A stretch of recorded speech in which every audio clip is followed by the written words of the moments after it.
ये हमारे lead editor Rahil भाई हैं। इन्होंने 10 साल पहले स्कीम तहत इसमें 10 लाख का एक प्लॉट खरीदा था। जानते हैं आज उसकी कीमत क्या है? 55 लाख। ये काजिम भाई हैं। जब राहिल भाई ने वो प्लॉट खरीदा था, इन्होंने 10 लाख का सोना खरीदा था और आज वो सोना तकरीबन 1 करोड़ का हो चुका है।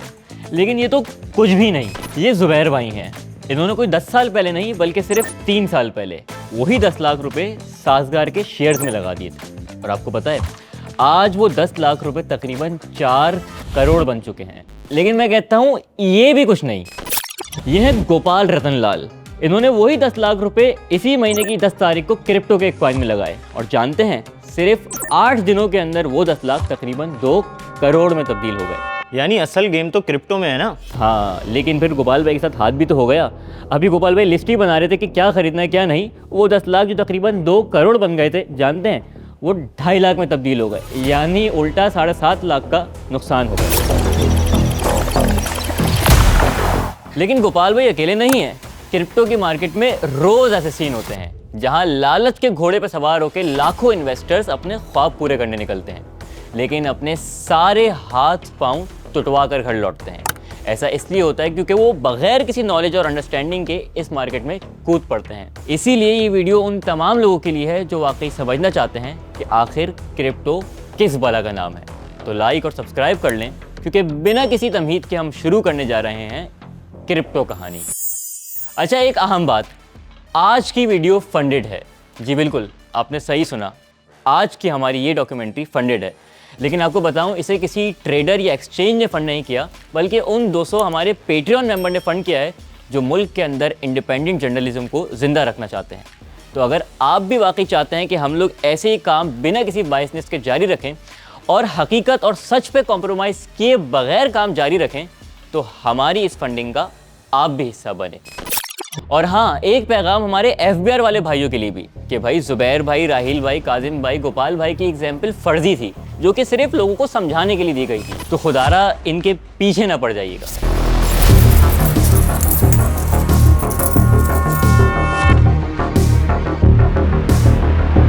सितंबर 2008, जेम्स मैनहट्टन के अपने $1 मिलियन स्टूडियो अपार्टमेंट में ऑफिस जाने के लिए तैयार हो रहा था।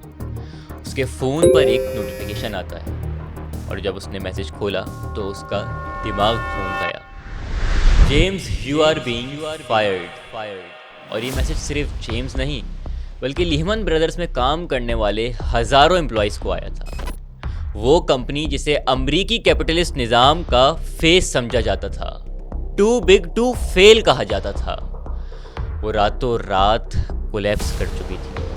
न्यूयॉर्क के स्काई स्क्रैपर्स में बैठे चंद अफराद की बेपनाह ताकत और बेइंतहा लालच के कॉम्बिनेशन ने लंदन से लेकर सिडनी तक दुनिया भर की इकोनॉमीज को हिला कर रख दिया था। लाखों लोगों की नौकरियां चली गईं, घर बार लुट गए और इन्वेस्टमेंट्स तबाह हो गई। अब सब निगाहें अमरीकी निज़ाम इंसाफ पर थी कि वो इन सूटेड बूटेड ताकतवर लुटेरों के साथ क्या सलूक करता है। और फिर दुनिया की ताकतवर तरीन रियासत ने इंसाफ कर दिया।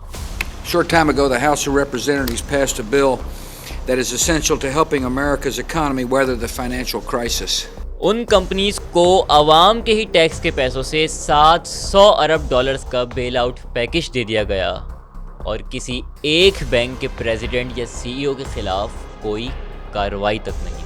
I believe government intervention should occur only when necessary. In this situation, action is clearly necessary. और आइसिंग ऑन द केक ये कि उन टॉप ऑफिस होल्डर्स ने इसी बेल आउट पैकेज से खुद को सैकड़ों $1 मिलियन के बोनसेस दे दिए। हुकूमत के इस रिएक्शन से एक चीज़ तो पक्की हो चुकी थी कि वॉल स्ट्रीट के इन बंदमस्त हाथियों को कोई लगाम नहीं डाल सकता। लोगों को समझ में आ गया कि ये फाइनेंशियल सिस्टम हमारे लिए नहीं बल्कि एलीट्स के लिए काम करता है, और एलीट्स चाहे सियासी हो, अस्करी हो या फाइनेंशियल सिस्टम की, सब एक दूसरे के इंटरेस्ट को प्रोटेक्ट करते हैं, ना कि आवाम के। दुनिया को अब एक ऐसे फाइनेंशियल सिस्टम की ज़रूरत महसूस हो रही थी जो बंद खातों और चंद हाथों से कंट्रोल ना होता हो, और यही ज़रूरत एक इजाद की फिर माँ बनी।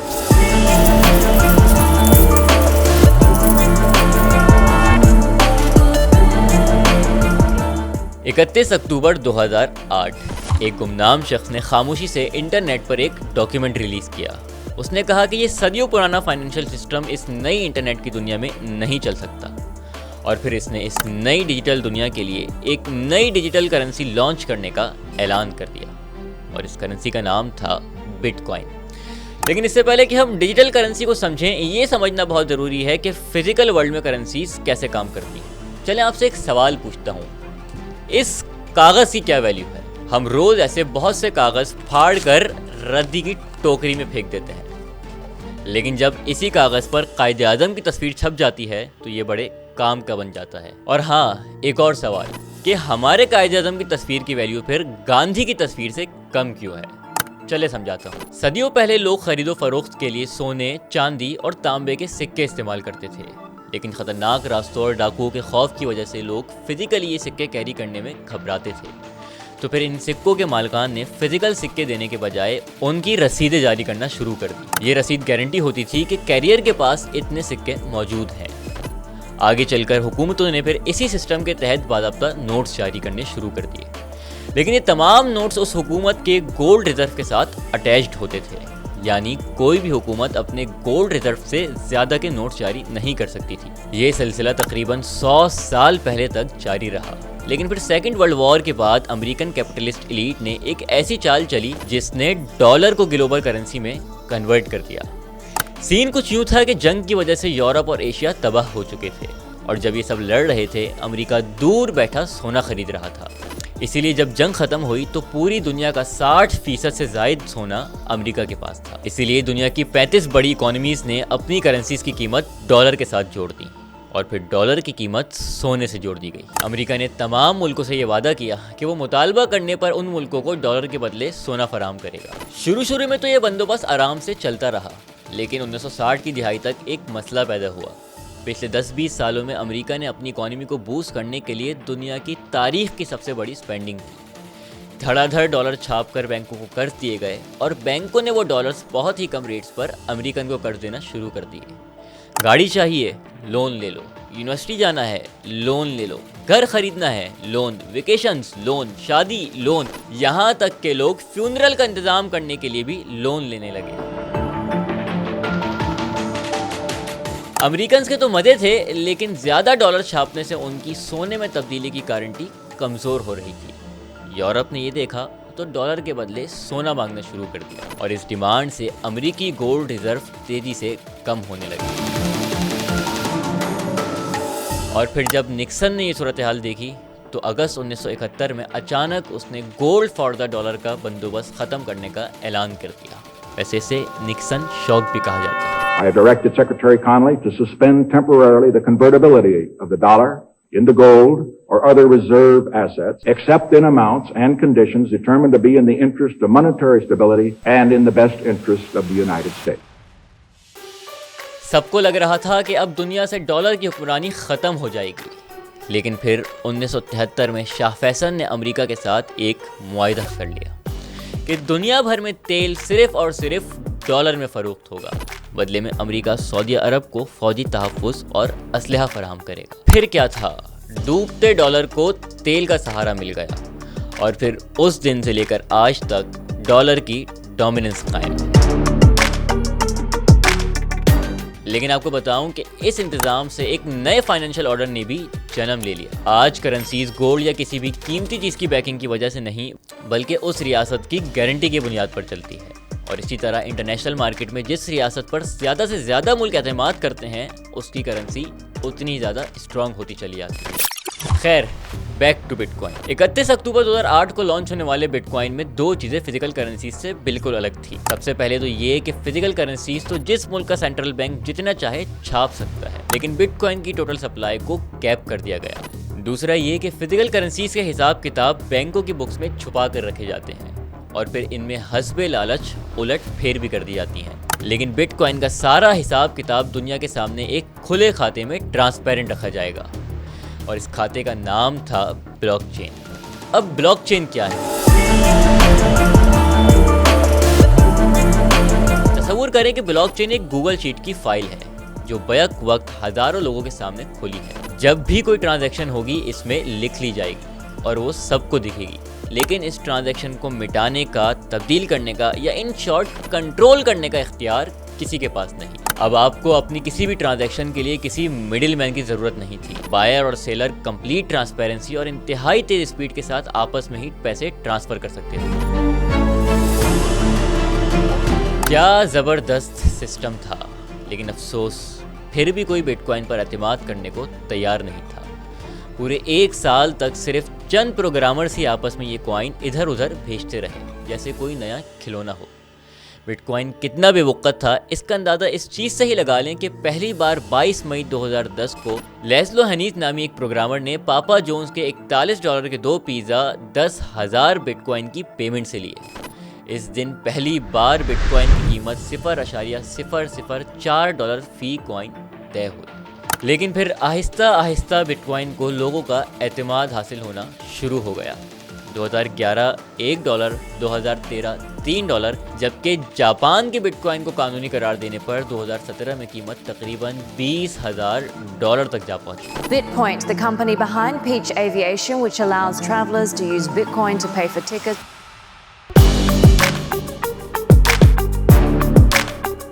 कोविड के दौरान हुकूमतों ने इकोनॉमीज को बचाने के लिए अरबों डॉलर छाप दिए, जिससे दुनिया भर में महंगाई की एक शदीद लहर आ गई। अब लोगों ने सोचा हुकूमत जब चाहती है नए नोट छाप लेती है और इससे हमारे पैसों की वैल्यू कम हो जाती है। अब हमें ये पैसा किसी ऐसी जगह रखना होगा जिसकी सप्लाई ऐसे बढ़े ना और अल्टीमेटली हमारी पैसों की वैल्यू कम ना हो। और फिर एक के बाद एक बड़ी बड़ी कंपनियों ने अपने डॉलर्स बिटकॉइन में डालना शुरू कर दिए। यहाँ तक कि फरवरी 2021 में एलॉन मस्क ने न सिर्फ $1.5 अरब के बिटकॉइन खरीद डाले, बल्कि साथ ही ये ऐलान भी कर दिया कि अब टेस्ला की गाड़ियाँ बिटकॉइन के जरिए भी खरीदी जा सकेंगी। बस यही वो लम्हा था जिसने बिटकॉइन को इलेक्ट्रीफाई कर दिया। अगले ही दिन बिटकॉइन की कीमत 13% बढ़ गई और नवंबर 2021 तक बिटकॉइन $69,000 तक पहुंच गया। अब आपके ध्यान में एक सवाल आ रहा होगा कि बिटकॉइन तो समझ में आ गया, लेकिन ये हजारों दूसरी क्रिप्टो करेंसियाँ क्या हैं और इनकी वैल्यू भी कैसे तय होती है, आइए बताता हूँ। लेकिन इससे पहले ये बताएं कि इतनी ज़्यादा पढ़ी लिखी बातें हो गई हैं, बोर तो नहीं हो गए? चलिए एक काम करते हैं, आपको एक इंतहाई दिलचस्प फैक्ट बताता हूँ और एक इंतहाई क्रिटिकल सवाल पूछता हूँ। क्या आप बता सकते हैं वॉल्यूम के हिसाब से दुनिया की सबसे बड़ी डेली ट्रेडिंग मार्केट कौन सी है? क्रिप्टो? नहीं। अमेरिकी स्टॉक मार्केट? नहीं, ये है फॉरेक्स, जहां तकरीबन $9.6 ट्रिलियन की डेली ट्रेडिंग होती है। फिर आती है अमेरिकी स्टॉक मार्केट, जहां तकरीबन 400 से 500 बिलियन डॉलर की डेली ट्रेडिंग होती है। और फिर कहीं जाकर आती है क्रिप्टो मार्केट, जहां तकरीबन $141 बिलियन की डेली ट्रेडिंग होती है। अगर साइज की बात करूं तो क्रिप्टो का टोटल मार्केट कैप यानी साइज ही तकरीबन $2.5 ट्रिलियन है। और अगर आपने इस साइज को समझना है तो एनवीडिया का नाम तो आपने सुना ही होगा। उस अकेली कंपनी का मार्केट साइज ही तकरीबन $5 ट्रिलियन है। तो सवाल ये है कि जब क्रिप्टो मार्केट का साइज इतना छोटा है तो शोर इसका इतना ज़्यादा क्यों है? इसका जवाब आप कमेंट्स में लाजमी दीजिएगा। चलें बैक टू द टॉपिक। भाई बात यह है कि जैसे कागजी नोट आया तो हर मुल्क ने अपनी करेंसी बना ली, डॉलर, रुपया, पाउंड, और हर एक की वैल्यू उसकी मांग और मईशत की मजबूती से तय होती है। यानी जैसे अमेरिका की मईशत मजबूत, डॉलर की मांग ज्यादा, इसलिए डॉलर महंगा। बिल्कुल वैसे ही जब बिटकॉइन आया तो लोगों ने सोचा कि एक ही क्यों, तो फिर लोगों ने अपने अपने कॉइन बनाना शुरू कर दी।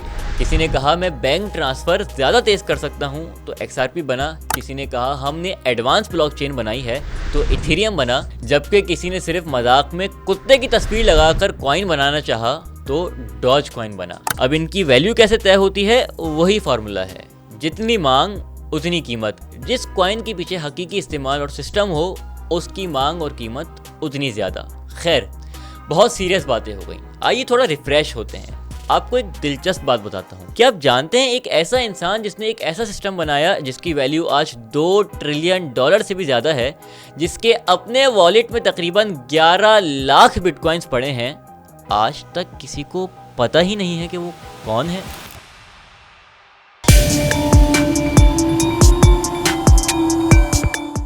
जी बिल्कुल, आपने सही सुना। और न सिर्फ ये बल्कि आपको बताऊं 2011 से इस इंसान के वॉलेट से एक पाई तक नहीं हिली। 17 साल से पूरी दुनिया इसे ढूंढ रही है, मगर वो किसी साए की तरह गायब।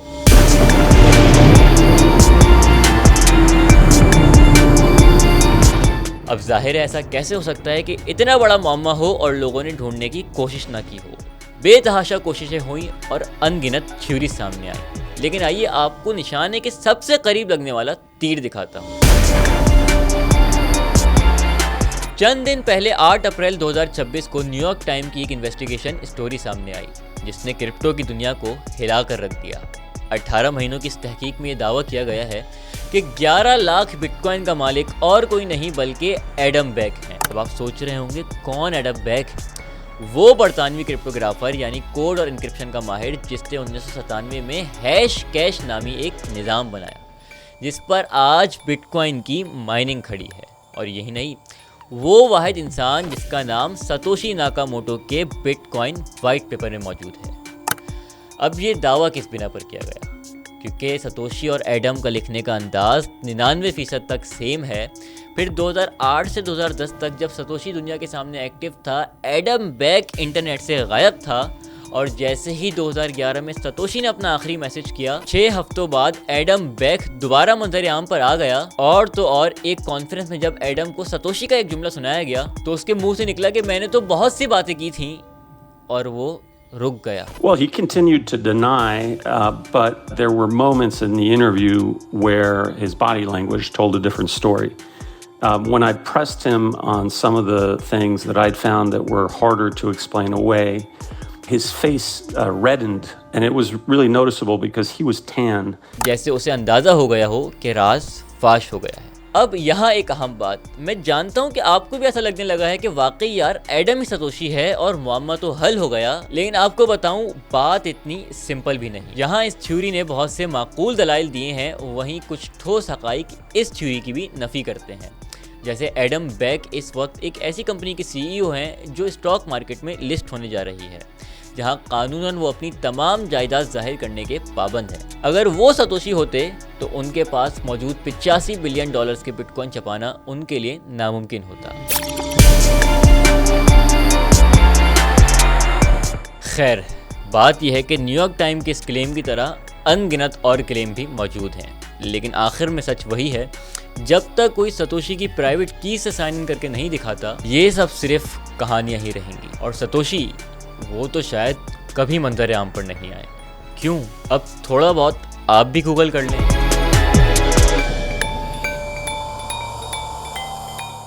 तो बहरहाल मार्केट तो सज गई, या यूं कह लें मंडी तो लग गई। और एक दफ़ा अगर मंडी लग जाए तो वहाँ हर कोई आता है। इन्फ्लुएंसर्स भी, फ्रॉडिये भी, डकैत भी, मुहाफिज भी, मनी लॉन्ड्रर्स भी और सट्टेबाज भी। अच्छा, यहाँ एक अहम बात, जहाँ क्रिप्टो को समझना भी ज़रूरी है, वहीं एक और मसले का पता होना भी इंतहाई अहम है। और ये एक पूरी जनरेशन का मसला है, जहाँ एक बच्चा सुबह उठता है, यूनिफॉर्म पहनता है, बैग उठाता है और उस बैग के साथ एक बोझ भी स्कूल लिए चले जाता है। लेकिन मसला ये है कि ये बोझ ना बैग में आता है ना किसी को नज़र आता है। इस बोझ का नाम है खौफ, नाकामी और पीछे रह जाने का खौफ। घर में एक्सपेक्टेशंस हैं, स्कूल में कंपटीशन और सोशल मीडिया पर कंपैरिजन। हमने स्कूल्स में लाइब्रेरीज और लेबोरेटरीज तो बना ली, लेकिन एक कमरा नहीं बना सके जहां पर बच्चों को काउंसलिंग दी जा सके। पाकिस्तान में हर 4 में से एक नौजवान एंजाइटी और डिप्रेशन का शिकार है, लेकिन फिर भी स्कूल्स में काउंसलर्स नहीं। स्कूल्स में काउंसलर्स की इतनी ही सख्त ज़रूरत है जितनी टीचर्स की, क्योंकि इट्स हाई टाइम कि कल जिस जनरेशन ने मुल्क को चलाना है वो दिलो दिमाग दोनों से तंदुरुस्त हो।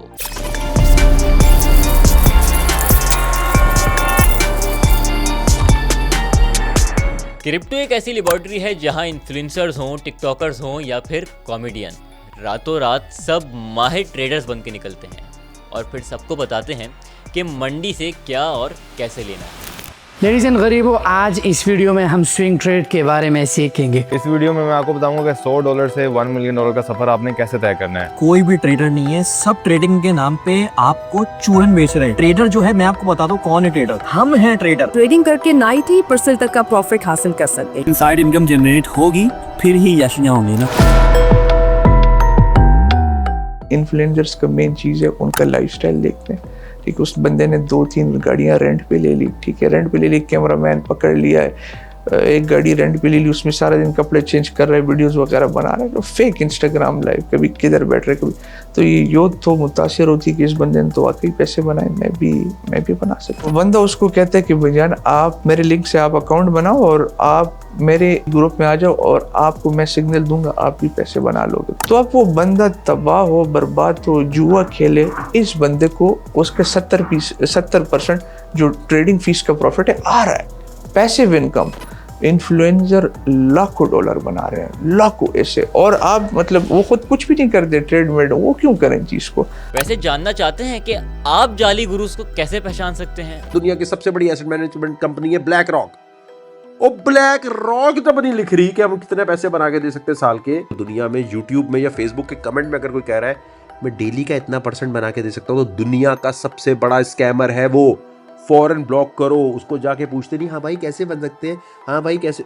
ब्लैक रॉक जब ये बात नहीं बोल रहा, 2 रुपए का टिकटॉकर यूट्यूबर बैठ के ये बोले मैं रिकवरी करा सकता हूँ, मैं तुम्हें पैसे दे सकता हूँ।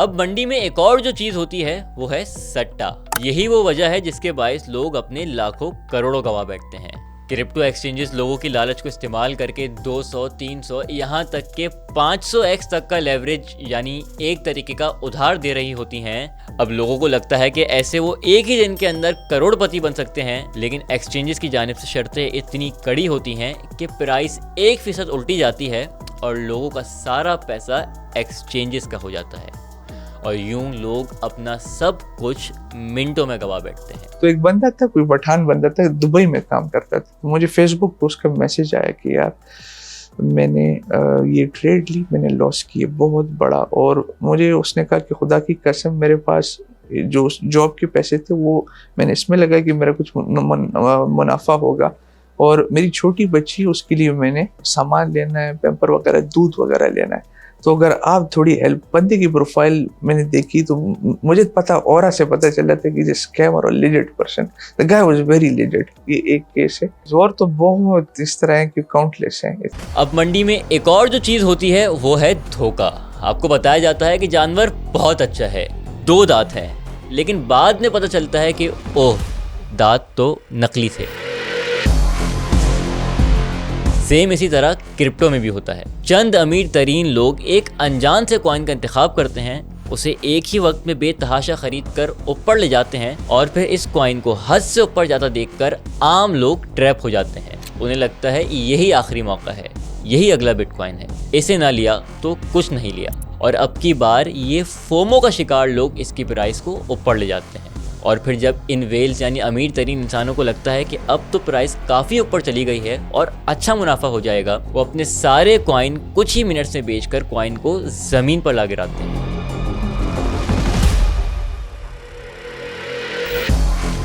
चलें एक और बात बताता हूँ। यकीनन आपके साथ भी या आपके किसी जानने वाले के साथ ऐसा हुआ होगा कि जानवर में कुछ मसला निकल आया हो, धोखा हुआ हो, आप फ़ौरन उस व्यापारी के पास मंडी गए हों, लेकिन वहाँ जाकर पता चला हो कि ओह व्यापारी का तो अब कोई अता पता ही नहीं है। ठीक वैसे ही क्रिप्टो में भी होता है और इसको रग पुल कहते हैं, जिसमें किसी ऑलरेडी एग्जिस्टिंग कॉइन का इंतखाब नहीं होता बल्कि एक फेक प्रोजेक्ट लॉन्च किया जाता है जिसकी कोई हकीकत नहीं होती। फिर वही प्राइस ऊपर ले जाई जाती है, लोगों को फोमो का शिकार किया जाता है और फिर सिर्फ कॉइन ज़मीं बोस नहीं होता बल्कि कॉइन, प्रोजेक्ट और मालकान दुनिया से किसी जिन की तरह गायब हो जाते हैं। वैसे तो इसकी बेतहाशा मिसालें हैं, लेकिन सबसे बड़ी मिसाल वन कॉइन की है, जिसकी बानी डॉक्टर रोजा ने दावा किया था कि उसने एक मुकम्मल ब्लॉकचेन बना ली है, बल्कि यूँ कह लें कि बिटकॉइन का कातिल तैयार कर लिया है। लोगों ने यकीन किया, 34 लाख अफराद ने इसमें पैसे लगाए और फिर एक दिन अचानक पता चला कि ना कोई ब्लॉकचेन थी, ना कोई कॉइन था, सब कुछ सिर्फ ज़बानी कलामी था। जबकि डॉक्टर रोजा की बात की जाए तो वो $4 अरब लेकर दुनिया से ऐसी गायब हुई जैसे कभी थी ही नहीं। चलें, पैसा कमाने और गंवाने की तो बहुत बात हो गई। आइए आपको क्रिप्टो की वो साइड दिखाते हैं जो न सिर्फ आपने देखी नहीं है बल्कि जो इंतहाई तकलीफ दे भी है।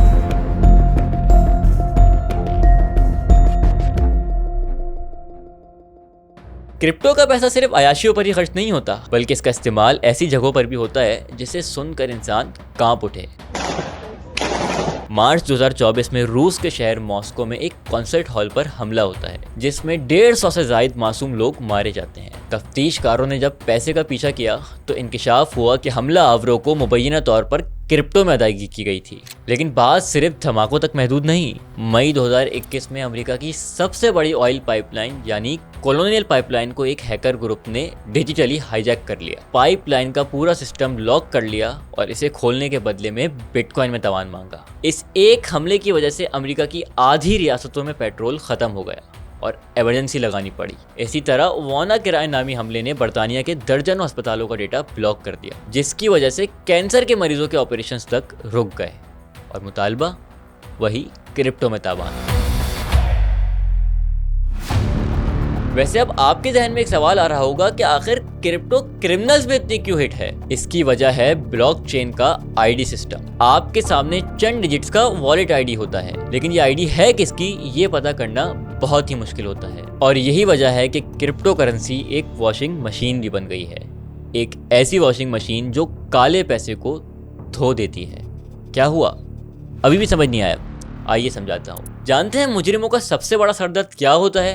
गैर कानूनी पैसे को कहाँ रखें और इसे कैसे इस्तेमाल करें। बैंक कबूल नहीं करेगा, 10 सवाल करेगा और अरबों कैश घर में रखना वो तो नामुमकिन है। लेकिन बात यह है कि ये मसाइल पुराने ज़माने में आते थे, जब दुनिया के मशहूर ड्रग लॉर्ड पाब्लो एस्कोबार को पैसा जलाना पड़ जाता था, इसलिए कि रखने की जगह नहीं है।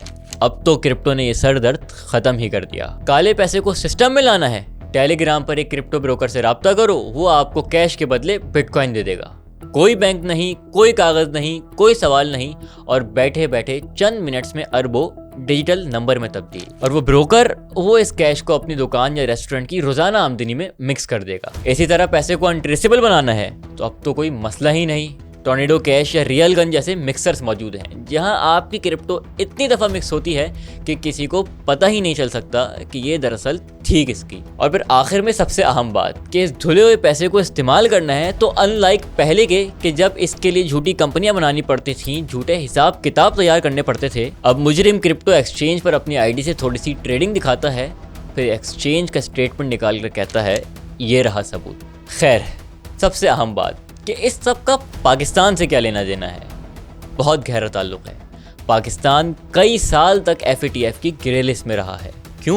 क्योंकि आलमी इदारों के मुताबिक मनी लॉन्ड्रिंग और दहशतगर्दों की फंडिंग को रोकने के निज़ाम में कमजोरियां थीं। वैसे पाकिस्तान का नाम आ ही गया है तो आपको बताऊं कि वतन अजीज़ और क्रिप्टो की कहानी तो बहुत ही दिलचस्प है।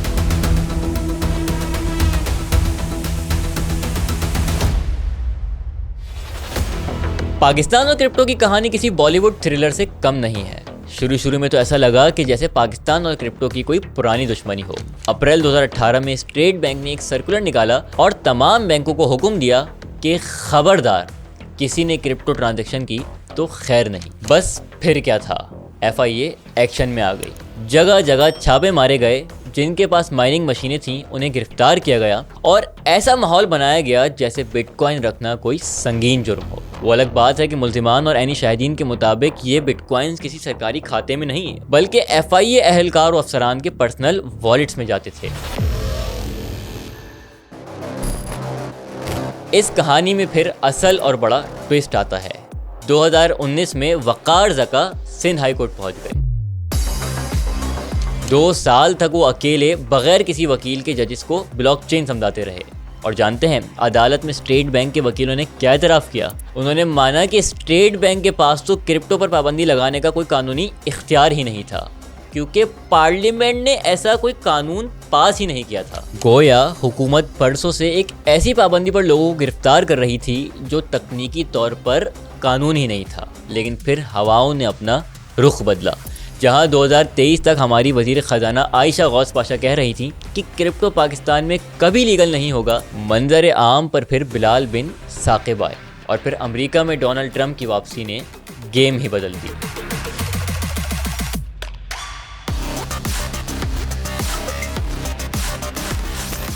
माहिरीन के मुताबिक पाकिस्तान में क्रिप्टो की इस अचानक मोहब्बत की एक बड़ी वजह अमेरिका की गुड बुक्स में आना है। बिलाल बिन साकिब के थ्रू वतन अजीज़ और ट्रंप फैमिली की crypto venture world liberty financial की कुर्बत बढ़ी, और फिर देखते ही देखते जनवरी 2026 में वो तारीखी लम्हा आया जब इस्लामाबाद में अमरीकी सदर की कंपनी के साथ दुनिया की तारीख में पहली मर्तबा किसी भी मुल्क की जानिब से हुकूमती सतह पर एक मुआहिदा यानी MOU साइन हुआ। सबसे दिलचस्प बात यह है कि इस तकरीब में खुद आर्मी चीफ भी मौजूद थे, जिसे माहिरीन इस बात का सबूत मानते हैं कि ये सिर्फ टेक्नोलॉजी नहीं बल्कि क्रिप्टो डिप्लोमेसी थी।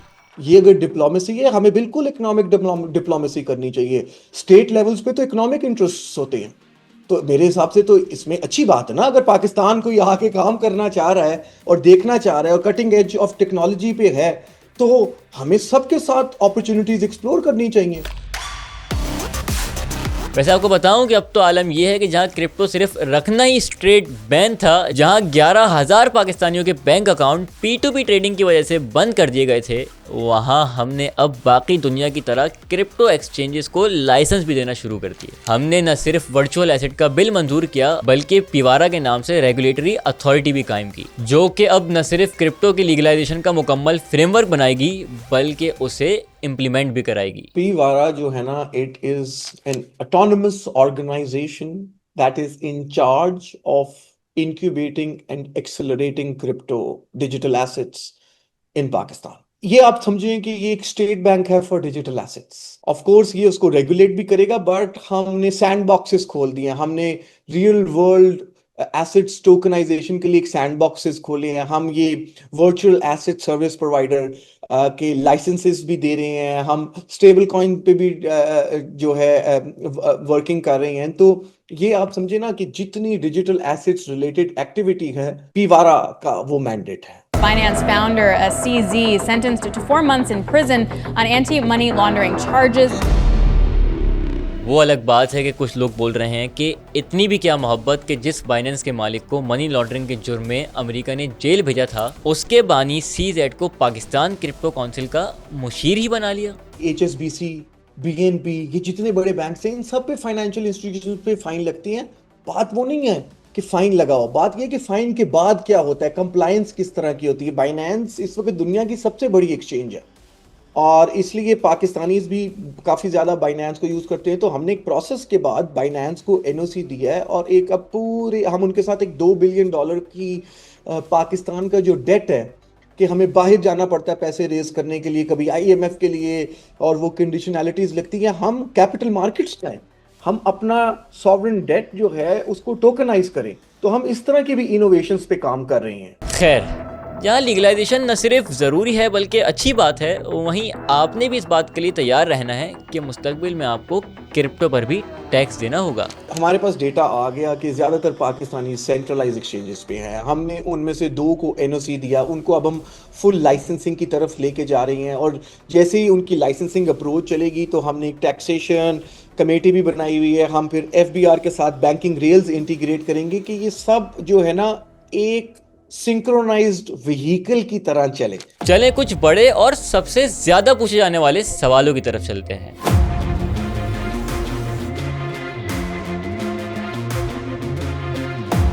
पाकिस्तान में एक सवाल, एक बहस बहुत होती है कि आया क्रिप्टो हलाल है या हराम। अलबत्ता अभी करंट सिनेरियो क्या है, मुफ्तियान किराम का क्या मौक़िफ़ है, आइए उन्हीं से सुनवाते हैं। इस बारे में उलमा के रुझानात हैं, मेरा भी रुझान है, लेकिन फतवा नहीं है अभी किसी बात पर। लिहाजा बर्र सग़ीर के उलमा और बहुत से दुनिया भर के उलमा सर जोड़ के बैठे हुए हैं और इस बारे में अभी तक कोई सही मुस्तनद राय सामने नहीं आई है।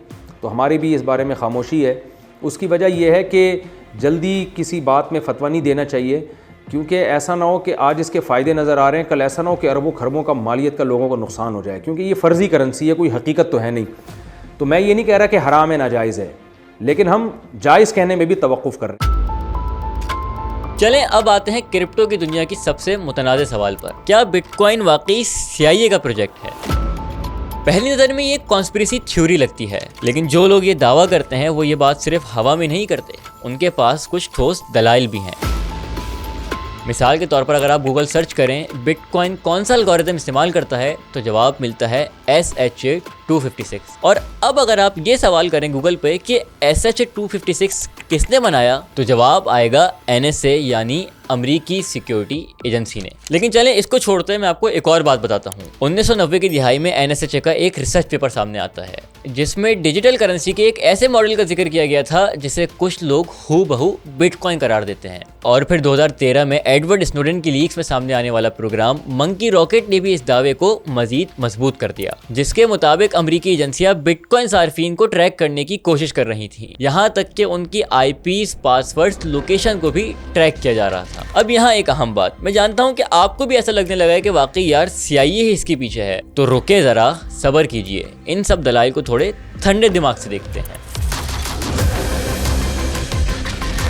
दरअसल बात यह है कि SHA-256 कोई खुफिया हथियार नहीं बल्कि महज एक ओपन फार्मूला है जिसे कोई भी इस्तेमाल कर सकता है। ये बिल्कुल ऐसी ही बात है कि बिटकॉइन कैसे बनता है, बिजली से। अब बिजली कहाँ से आ रही है, कौन बना रहा है, अमेरिका। तो इस सब के पीछे अमेरिका है। आज यही एल्गोरिदम बैंकिंग सिस्टम हो, वेबसाइट सिक्योरिटी हो, यहाँ तक के मैसेजिंग ऐप्स में भी इस्तेमाल हो रहा है। अगर सिर्फ इसी बुनियाद पर हमने ये नतीजा निकालना है तो फिर हर चीज़ के पीछे ही CIA है। अब जहाँ तक 1996 के NSA पेपर की बात है तो माहिरीन के मुताबिक हाँ, वो मॉडल बिटकॉइन के करीब तो था, लेकिन उसका कोर बिटकॉइन से टोटल अपोजिट था। मतलब ये कि वो पूरा मॉडल एक सेंट्रलाइज्ड निज़ाम की बात करता है जहाँ एक इदारा कंट्रोल लगता है,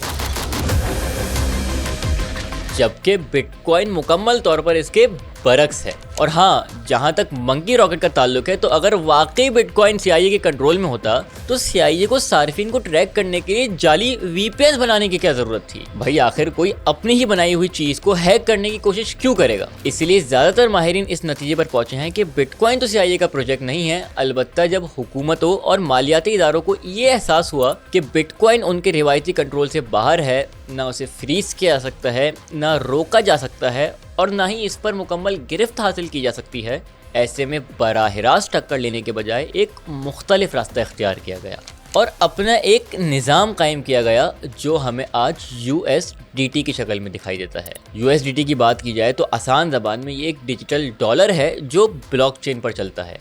आहिस्ता आहिस्ता ये इतना आम हो गया कि आज आपको कुछ भी ख़रीदना हो, बिटकॉइन हो, इथेरियम हो, कुछ भी, क्रिप्टो मार्केट की तकरीबन 70% ट्रेड इसी के ज़रिए होती है। लेकिन यहाँ एक बुनियादी फ़र्क समझना इंतहाई ज़रूरी है कि बिटकॉइन को तो कोई कंट्रोल नहीं कर सकता, लेकिन USDT एक कंपनी के कंट्रोल में है जो कि अमरीकी हुकूमत के हुक्म मानने की पाबंद है। यही वजह है कि अमरीकी हुकूमत के सिर्फ एक नोटिस पर अब तक ये कंपनी तकरीबन $700 मिलियन के वॉलेट फ्रीज कर चुकी है।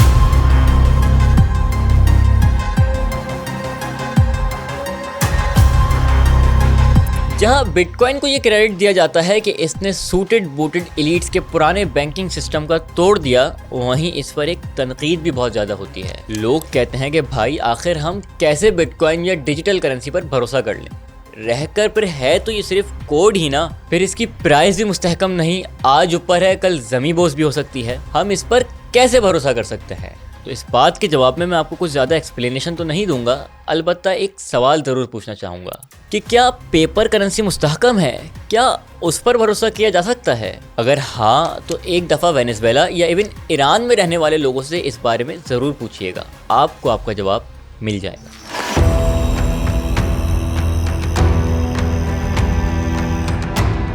चौदह की दिहाई में यूरोप ने प्रिंटिंग प्रेस ईजाद की और इस एक ईजाद ने इल्म को चंद हाथों से निकालकर आवाम तक पहुंचा दिया।